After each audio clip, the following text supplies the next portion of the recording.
नहीं, ऐसा किसी का समर्थक नहीं हो तो समर्थक सभी कार्यकर्ता समर्थक हैं तो कमल के निशान का मोदी समर्थक हैं। पूरी बीजेपी का फोकस जोधपुर ही रहेगा। आपने 10 सीटों का दावा किया है, अशोक गहलोत जी भी क्या कैंडिडेट है आपके? तो 10 सीटें मैंने कहा था, आप समझ लीजिए कि वो भी हारेंगे। आप देखिएगा इस बार, क्योंकि जो नाकामी हुई है गहलोत जी की नाकामी हुई भाई। अपने क्षेत्र में जाकर बताएं ना गहलोत जी कि महिलाओं का उत्पीड़न जो हुआ उसके बारे में बताएं। यहाँ जा करके जोधपुर में बच्चों को जलाया जाता है, भीलवाड़ा में जलाया गया, उसका जवाब तो देना पड़ेगा। क्यों वहां पे देखिए भीलवाड़ा में नहीं जलाया गया लड़की को, भट्टी में।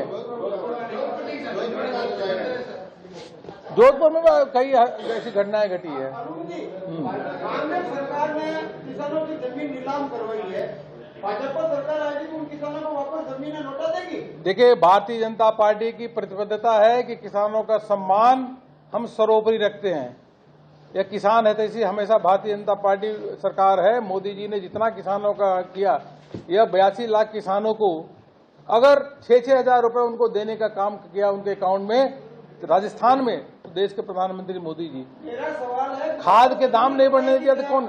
अब गहलोत जी से ये पूछो जरा आप मेरे को कि गैस के सिलेंडर में, अरे श्रीमान पहले गैस सिलेंडर छोड़ो, किसानों की जमीन वापस लौटाएगी या नहीं लौटाएगी उसका जवाब दो। बिल्कुल किसानों की जमीन वापस आएगी, चिंता मत करो, मैनिफेस्टो हमारा आने दीजिए।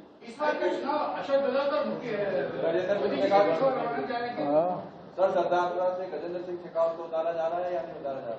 एक तो केंद्रीय चुनाव समिति को निर्णय लेना होता है भाई। लेकिन गहलोत जी से ये तो पूछो कि गैस पे 500 रुपए अगर कोई सब्सिडी दे रहे हैं तो देश के प्रधानमंत्री मोदी जी दे रहे हैं, आप तो 100 रुपए सब्सिडी दे करके ढिढोरा पूछ रहे हो। एक तरफ 500, एक बार 100 रुपए। मोदी बनाम गहलोत रहेगा क्या? राजस्थान का चुनाव मोदी बनाम गहलोत रहेगा क्या? गहलोत बनाम कमल का फूल होगा, मोदी जी के नेतृत्व में चुनाव लड़ेंगे।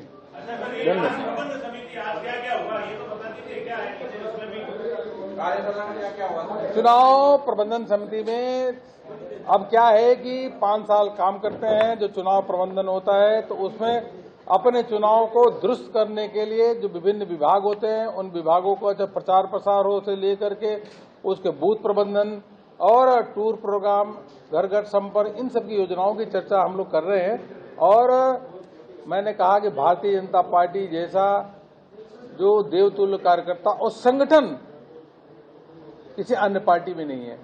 धन्यवाद। पार्टी की एक विधायक जो गहलोत की तारीफ करते हुए नहीं थक रहे हैं, वो कह रहे हैं कि राजस्थान में ऐसा पूत मैंने देखा नहीं, इतना शानदार काम कर रहे हैं। और वो विधायक जो कह रही है मैं आपकी पार्टी से टिकट, अब उन्होंने 200 बार प्रधानमंत्री मोदी जी की तारीफ किया होगा, वो तो देखिए।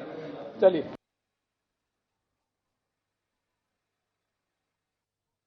अरुण सिंह को जोधपुर में इस वक्त अरुण सिंह हैं और उन्होंने प्रेस कॉन्फ्रेंस कर सत्ता पक्ष पर जमकर निशाना साधा है। प्रदेश सरकार पर उन्होंने निशाना साधा। महिलाओं के अत्याचार और कानून व्यवस्था को लेकर उन्होंने सरकार को जमकर घेरा। तो यहाँ पत्रकारों से बातचीत कर रहे थे, प्रेस कॉन्फ्रेंस कर रहे थे। बीजेपी के प्रदेश प्रभारी आज जोधपुर दौरे पर हैं। तो अब चुनावी सरगर्मी राजस्थान में तेज। बीजेपी ने अपनी जो पहली सूची है कैंडिडेट्स की वो जारी कर दी है। अब और तमाम दूसरे विधानसभा क्षेत्र जहां पर कैंडिडेट्स की घोषणा होना भी बाकी है, वहां पर मंथन, उसे लेकर मंथन बीजेपी में लगातार हो रहा है। अब पहली सूची के बाद बीजेपी की जो दूसरी सूची है कैंडिडेट्स की, वो भी कभी भी जारी हो सकती है। नेता अब तमाम क्षेत्रों का दौरा कर रहे हैं। अरुण सिंह आज जोधपुर पहुंचे।